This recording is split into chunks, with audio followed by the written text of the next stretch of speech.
তাই এখন আমি বলে রাখি, জাগো হিন্দু, জাগো সনাতনী ভাই, জাগো সনাতনী মায়েরা, কারণ আগত দিন আমাদের খুব বিপদ। কিন্তু বাবা ঠাকুর সেটা আমরা কজন বুঝি? আমরা হিন্দুরা, আমরা সনাতনীরা কেমন জানেন? ধরো আমাদের কোনো সনাতনী ভাইয়ের ওপর অত্যাচার করছে অন্য কোনো ধর্মের ব্যক্তিরা, হ্যাঁ, তাকে ধরে ধরে মারছে, আমি যদি তাকে বাঁচাবার জন্য যেতে যাই, আমার মা আমার হাত ধরে রাখবে, না বাবা ওই সব ঝগড়া ঝামেলায় তুই যেতে যাস না, কোথায় কি হবে। এই দেখো আমাদের তাহলে অবস্থাটা বুঝতে পেরেছো তো? আমারই ধর্মের মানুষকে বিধর্মীর ব্যক্তিরা এসে মেরে চলে যাচ্ছে, আমি তাকে বাঁচাতে যাব না, আমার মা বলছে দাঁড়া, তোকে ওই সব ঝামেলা ঝঞ্ঝটে যেতে হবে। তাহলে বুঝতে পারলে কেন আমাদের গোড়াটাই আজকে নষ্ট হয়ে যাচ্ছে।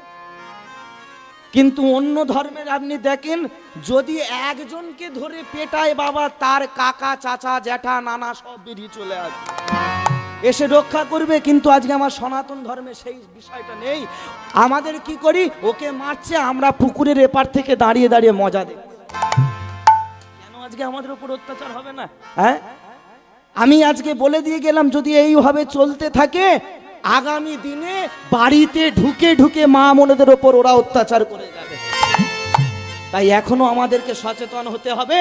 সবাই মিলে আমরা প্রেম সে বলবো, নিতাই গৌর প্রেমানন্দে হরি হরি।